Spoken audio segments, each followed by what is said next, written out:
இது போன பதிலை ஒட்டியதுனால இதுக்கு முன்னுரிமை கொடுத்துக்கிட்டோம். கலாலா என்ற வார்த்தையின் சரியான பொருள் என்ன? மூல வாரிசுகளோ கிளை வாரிசுகளோ இல்லாத, அதாவது வம்சாவளி உறவுகள் யாருமே இல்லாத மனிதரை குறிக்குமா அல்லது ஒரு சொத்தை குறிக்குமா? எனக்கு தெரிந்தவரை கலாலா என்பது மூல வாரிசுகளோ கிளை வாரிசுகளோ இல்லாத மனிதர் என்ற விளக்கம்தான் தப்சீர்களில் கொடுக்கப்பட்டு உள்ளது. ஆனால் ஜான் பெஸ்ட் மொழிபெயர்ப்பில் தகப்பன், தாய், பாட்டன், பிள்ளை, பேரன் ஆகிய வாரிசுகள் இல்லாத சொத்து என்று மொழிபெயர்க்கப்பட்டுள்ளது. இதில் எது சரியானது? அத்துடன் கலாலா சம்பந்தமான முக்கியமான ஒரு சந்தேகம் என்னவென்றால், சூரா நிசாவில் கலாலா பற்றி அல்லாஹ் கடைசியாக சொல்லுகிற 126 வசனத்தில் வலது என்கிற வார்த்தையை பயன்படுத்துகிறான். அதற்கு பிள்ளை என்ற பொருள் மட்டும்தானே வருகிறது. உங்கள் தர்ஜிமாவில் கூட லைசலகு வலதுன் என்பதற்கு பிள்ளை இல்லாத ஒரு மனிதன் என்றுதான் நேரடி மீனிங்கை மட்டும் கொடுத்திருக்கிறீர்கள். பிள்ளை என்ற வாரிசு இல்லாத மற்ற வாரிசுகளில் தந்தையோ பேரனோ அசபாவாக வரத்தானே செய்வார்கள். அதாவது மரணித்தவருக்கு மகன் இல்லாத போது தந்தையுடனோ பேரனுடனோ சகோதரன் சகோதரி இருந்தால் அந்த சகோதர சொத்து போகாதே. அப்படியானால் கலாலா விஷயமாக அல்லாஹ் சொல்லும் போது ஏன் பிள்ளை இல்லை என்றால் என்று மட்டும் சொல்கிறான். தந்தையோ பேரனோ இருந்தாலும் மகன் இல்லை என்ற காரணத்தினால் மட்டும் அந்த சொத்து கலாலாவின் நிலைக்கு வராதே. ஆக குறிப்பிட்ட இந்த ஆயத்தில் வலது என்பதற்கு மகன் என்று மட்டும் பொருள் கொள்வது சரியா? குறிப்பு போட்டு ஜான் பெஸ்ட் தர்ஜிமாவில் அதன் விளக்கத்தை பிராக்கெட்டுக்குள் கொடுத்திருப்பது சரியா என்பதையும் உங்கள் பார்வைக்கு தருகிறேன் அப்படின்னு போட்டிருக்காங்க. யாருன்னா பிரான்ஸ்ல இருந்து அசுமாங்கிற ஒரு சகோதரி இந்த கேள்வி கேட்கிறாங்க. இந்த கேள்வியை நான் வேகமா படிச்சதுனால உங்களுக்கு விளங்காம இருக்கலாம். விளங்குறதுக்காக வேண்டி எளிமையான முறையில் உங்களுக்கு அந்த கேள்வியை முதல்ல சொல்லிவிடுறேன். என்னன்னு கேட்டா, இஸ்லாத்துல அதாவது தூரத்து வாரிசுகள் என்று ஒரு வகை இருக்கிறது, நெருக்கமான வாரிசுகள் என்று ஒரு வகை இருக்கிறது. அப்ப தூரத்து வாரிசுன்னா யார சொல்லுவாங்கன்னு கேட்டா, அதாவது ஒருத்தனுடைய தகப்பன், அவனுடைய மகன், அவனுடைய தாத்தா, அவனுடைய பேர், அவனுக்கு மேல உள்ளது, அவனுடைய கீழே உள்ளது, இதுகள் எல்லாம் அவனுக்கு நெருக்கமான உறவுகள் வந்துருவாங்க. எனக்கு நெருக்கமான உறவு யாருன்னு கேட்டா, என் பிள்ளைங்க எனக்கு நெருக்கமான உறவு, என்னுடைய பேர பிள்ளைகள் எனக்கு நெருக்கமான உறவு, என் தந்தை இருந்தால் அவர் எனக்கு நெருக்கமான உறவு, அவருடைய தந்தை இருந்தால் பாட்டு நெருக்கமான உறவு. அப்ப நெருக்கமான உறவு என்று சொன்னால் அந்த மனிதன் உருவாவதற்கு காரணமானவர்களும் அந்த மனிதனிலிருந்து உருவானவர்களும் இவங்க தான் நெருக்கமான உறவுல வருவாங்க. இது அல்லாதவர்கள் தூரமான உறவு.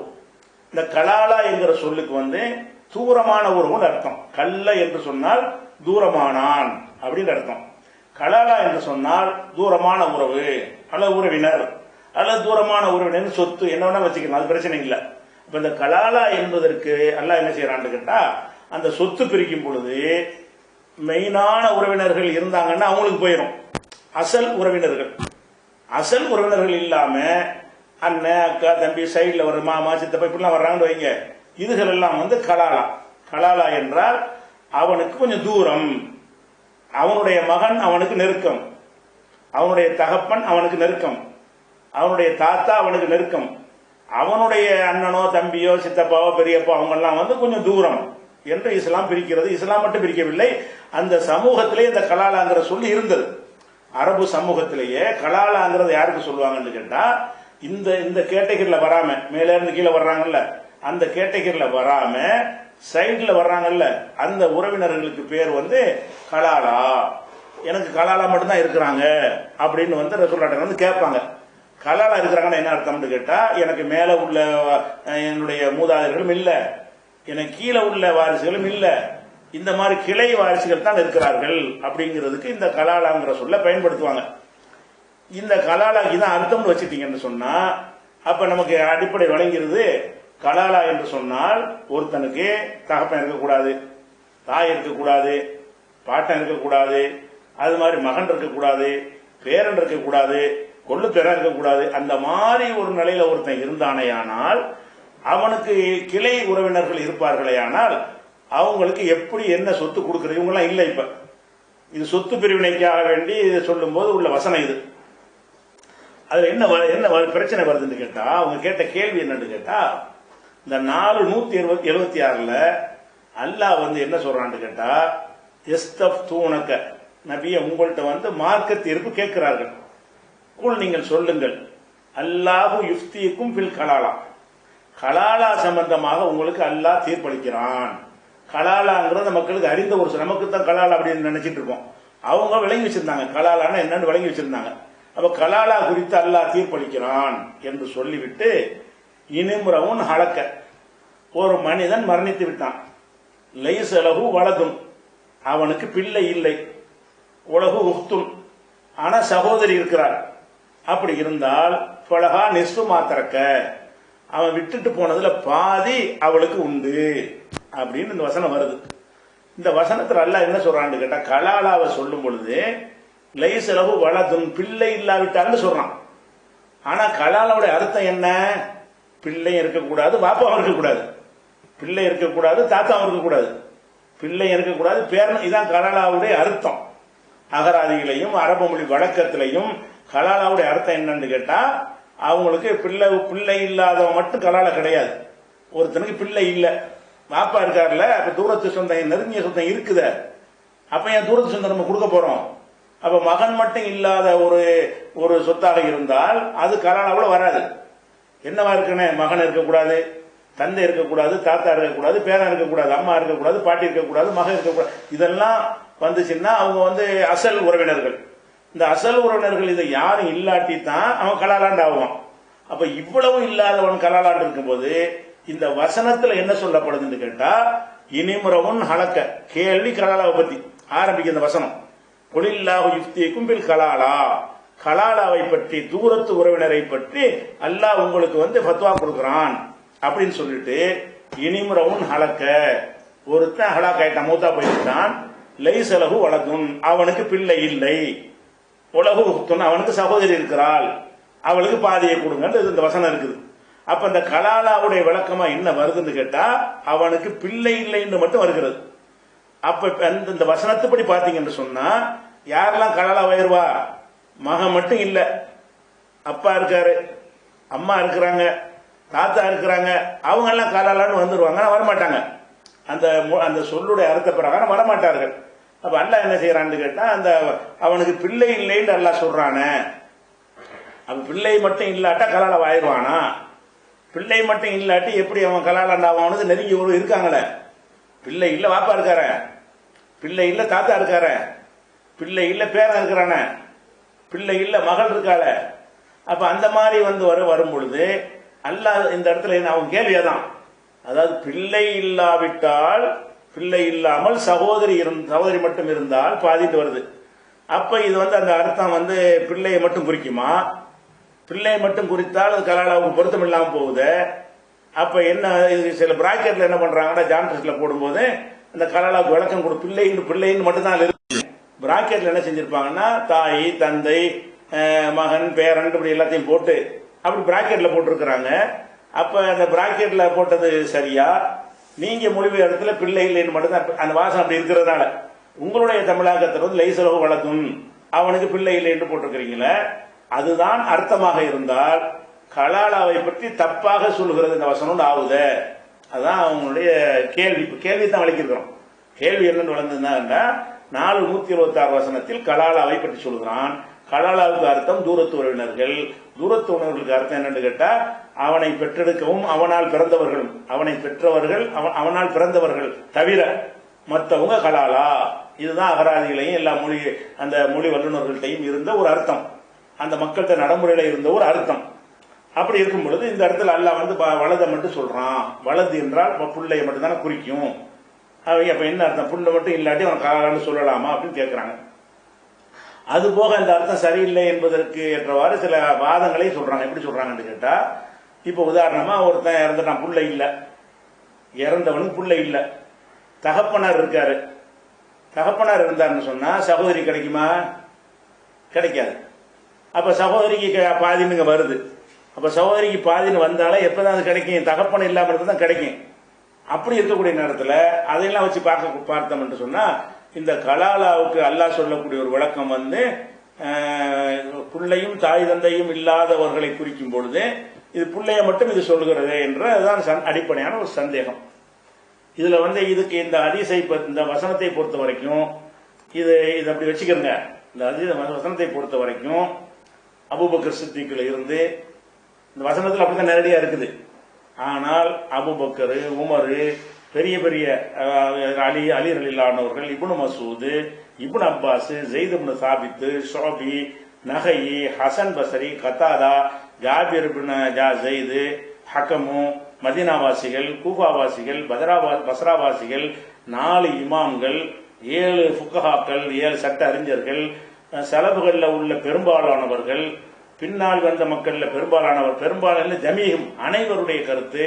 இன்னும் சொல்ல போனா இது ஏகோபித்த கருத்து என்னவென்றால், பிள்ளையும் பெற்றோரும் இல்லாதவர்கள் கலாலா என்று எல்லாரும் ஏகோபித்த கருத்தில் இருக்கிறாங்க. ஆனா வசனத்தில் அப்படி இல்லை.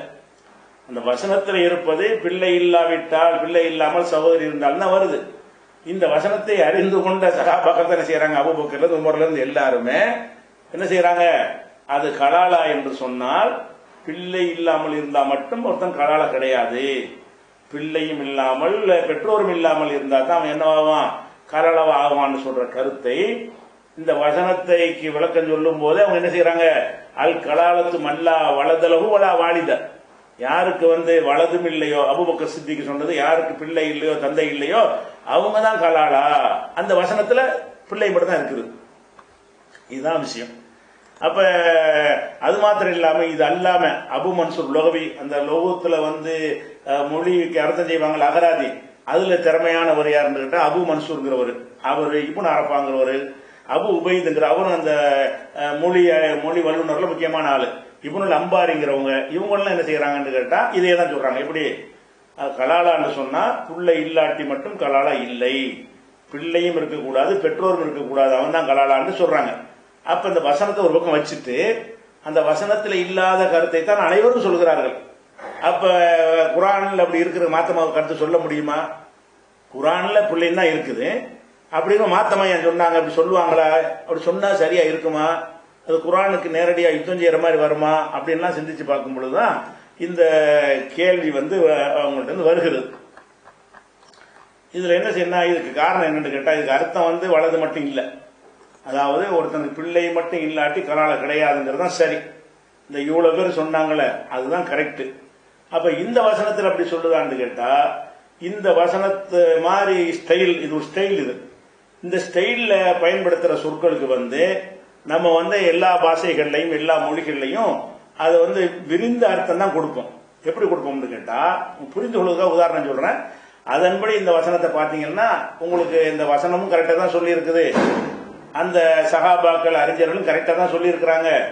நம்ம மேலோட்டமா பார்க்கறதுனா நமக்கு கொஞ்சம் தப்பு மாதிரி தெரிகிறது என்பதை வழங்கிக் கொள்வீர்கள். உதாரணமா ஒருத்தன் வந்து ஒரு கடன் உதவி விண்ணப்பிக்கிறான், அல்லது ஒரு கல்லூரியில் சேர போறான். சேரும் பொழுது அதுக்கு என்னென்னலாம் வரேன், ஆதார், அவன் நிரூபிக்கிறதுக்கு ஆதார் அட்டை வச்சிருப்பான், ரேஷன் கார்டு வச்சிருப்பான், அது மாதிரி வாக்காளர் அட்டை வச்சிருப்பான், டிரைவிங் லைசன்ஸ் கூட அது ஒன்று வச்சிருப்பான், பேங்க் அக்கௌண்ட்ல அது ஒன்று வச்சிருப்பான், அல்ல போஸ்ட் ஆபீஸ்ல போய் அட்ரஸ் ப்ரூஃப் ஒன்று கொடுப்பாங்கல்ல, பணம் கட்டினா இந்த அட்ரஸுக்கு அதுக்கு ஒரு ப்ரூஃப் கார்டு கொடுப்பாங்க, அட்ரஸ் ப்ரூஃப் கார்டு வச்சிருப்பான். இப்படி பலவித ஆவணங்கள் ஒரு மனுஷன்ட்ட அவன் தான் காட்டுவதற்கு, நான் தான் அந்த ஆளு என்று காட்டுவதற்கு என்ன செய்யலாம், இந்த இவ்வளவு ஆவணங்களை ஒருத்தன் வச்சிருக்கிறான். அப்படி வச்சிருக்கும் பொழுது அப்ப என்ன செய்யறாங்கன்னு நம்ம பேச்சு வழக்கம் என்ன செய்வோம்னு கேட்டா, இவன்கிட்ட ஆதார் இல்ல, டிரைவிங் லைசன்ஸ் தான் இருக்குது அப்படின்னு சொல்றான். இவன்கிட்ட ஆதார் இல்லைன்னு மட்டும் சொன்னா மற்ற 5 இருக்குன்னு அர்த்தம். அதாவது ஆதார் இல்ல, ஆதார் கார்டு இல்ல அப்படின்னு மட்டும் சொன்னா, ஆதார் இல்ல, அப்ப ரேஷன் கார்டு இருக்குது, அதுக்கப்புறம் வந்து டிரைவிங் லைசன்ஸ் இருக்குது, அப்புறம் பேங்க் அக்கௌண்ட் இருக்கிறது, ஓட்டர் ஐடி இருக்குதுன்னு அப்படி அர்த்தம் வந்துடும். அப்படி சொல்லாம ஒரு இருக்குங்கிறதையும் சொல்லி இல்லைங்கிறதையும் சொல்றான். எப்படி சொல்றான், ஆதார் தான் இருக்குது, ஆதார் என்கிட்ட இல்ல, பேங்க் அக்கௌண்ட் தான் இருக்குது அப்படின்றான என்ன அர்த்தம், இப்படி சேர்த்து சொன்னான்னு சொன்னா இது இந்த எதுவுமே இல்லைன்னு அர்த்தம், இது ஒண்ணுதான் இருக்குன்னு அர்த்தம். அதான் என்கிட்ட ஆதாரு இல்ல, ஆதார் இல்லைன்னு சொன்னா 4 இருக்குது, அதுவும் அவன்கிட்ட இல்ல. அதை எந்த ஸ்டைல் அவன் சொல்றான்னு கேட்டா, நம்ம கிட்ட ஆதார் இல்ல, அதே நேரத்தில் பேங்க் அக்கௌண்ட் தான் இருக்குது அப்படிங்கிறான். அப்ப பேங்க் அக்கௌண்ட் தான் இருக்குன்னு அவன் சொன்னானே, ஆனால் அப்ப மற்ற 4 இல்லைன்னு தான் அர்த்தம். இந்த சொல் வழக்கம் நம்ம எல்லாத்தையுமே இருக்கிறது, எல்லா பாஷையிலும் இருக்கிறது. இதுல வலது இல்லைன்னு மட்டும் நான் சொல்லல, வலது இல்ல சகோதரி மட்டும் தான் இருக்கிறான். அப்ப சகோதரி மட்டும்தான் இருக்கான்னு சொல்லும் போது என்ன வந்துருதுன்னா, தகப்பன் இல்ல, அம்மா தாய் இல்ல, பேரன் இல்ல அடங்கிருது. அப்ப ஒன்றை இல்லைன்னு சொல்லும் பொழுது எது இருக்குன்னு சொல்றாங்க பாருங்க, அதுல மிச்சத்தை எல்லாம் சொல்லாம அதுல ஒண்ணு சொன்னாங்கன்னு சொன்னா அப்ப என்ன விளைவிக்கிற ரெண்டை இணைச்சி பாத்தீங்கன்னா, சகோதரி இருக்கிறாள், வேற யார் வலது சும்மா சொல்லப்பட்டிருக்கு, வலதும் இல்ல யாரும் இல்ல, அதான் அர்த்தம். சகோதரி தான் இருக்கிறான். அப்படி சொன்னோம்னா அந்த சகோதரி இருக்கிறாள்ங்கிற அந்த சொல்லை வைத்து இந்த சகோதரியை தவிர மற்ற மேல உள்ள அசல் ஆட்கள் யாருமே இல்லை என்று விளங்கிக் கொள்வோம். ஒரு வீட்டில் என்ன இருக்குது, சோறு இருக்குது, குழம்பு இருக்குது, அது மாதிரி ரசம் இருக்குது, ஊறுகாய் இருக்கிறது, ஆம்லெட் போட்டு வச்சிருக்கிறீங்க, இப்படி எல்லாம் பல பொருள்கள் இருக்கிறது. ஒருத்தன் கேட்கிறான், சோறுலாம் இல்லை ரசம் தான் இருக்குது அப்படின்னு என்ன அர்த்தம்? ரசம் மட்டும்தான் இருக்குன்னா சோறு மட்டும் இல்லைன்னு அர்த்தம் கிடையாது, மற்ற அர்த்தம் கிடையாது. ரசம் தான் இருக்குன்னு என்ன அர்த்தம்? அது இருக்குது, மற்றது இல்லை. ஒரு பிரதானமான ஒன்றை மட்டும் சொல்லிவிட்டு மறுக்கிறோம்ல, அதுல என்ன செய்வான்னா எது இருக்குதோ அது ஒன்னே ஒண்ணு இருக்குன்னு சொல்வானே. ஆனால் நம்ம எப்படி விளங்கிக்கிறோம், இவன்கிட்ட சோறும் இல்லை, அப்பளமும் இல்லை, ஊறுகாயும் இல்லை, ரசம் மட்டும் தான் வச்சிருக்கிறான் அப்படின்றத, அதுதான் அந்த வார்த்தைக்கு அர்த்தம். சோறுலாம் இல்லை ரசம் இருக்குதானுமா அப்படின்னு, என்ன ரசம் மட்டும்தான் இருக்குன்னு அர்த்தம். அப்ப ஒரு சோறுத்தான சொன்னா இது மனித பேச்சுக்கள்ல உள்ளது, இது அரபு மொழி பேச்சுக்கு உள்ளது மட்டும் இல்லை.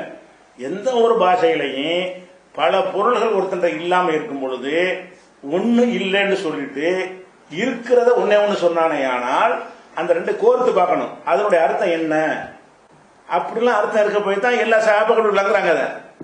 அந்த மாதிரி அர்த்தம் இல்லாட்டி அந்த வார்த்தைக்கு அர்த்தம் அப்படி நேரடிய வார்த்தைக்கு நம்ம மேலோட்டமா வழங்குறோம்ல, மொழி வழக்கம் தெரியாம அப்படி இருக்கும் என்று சொன்னால் இல்ல கலாலான்னு அல்ல சொல்லிவிட்டான்.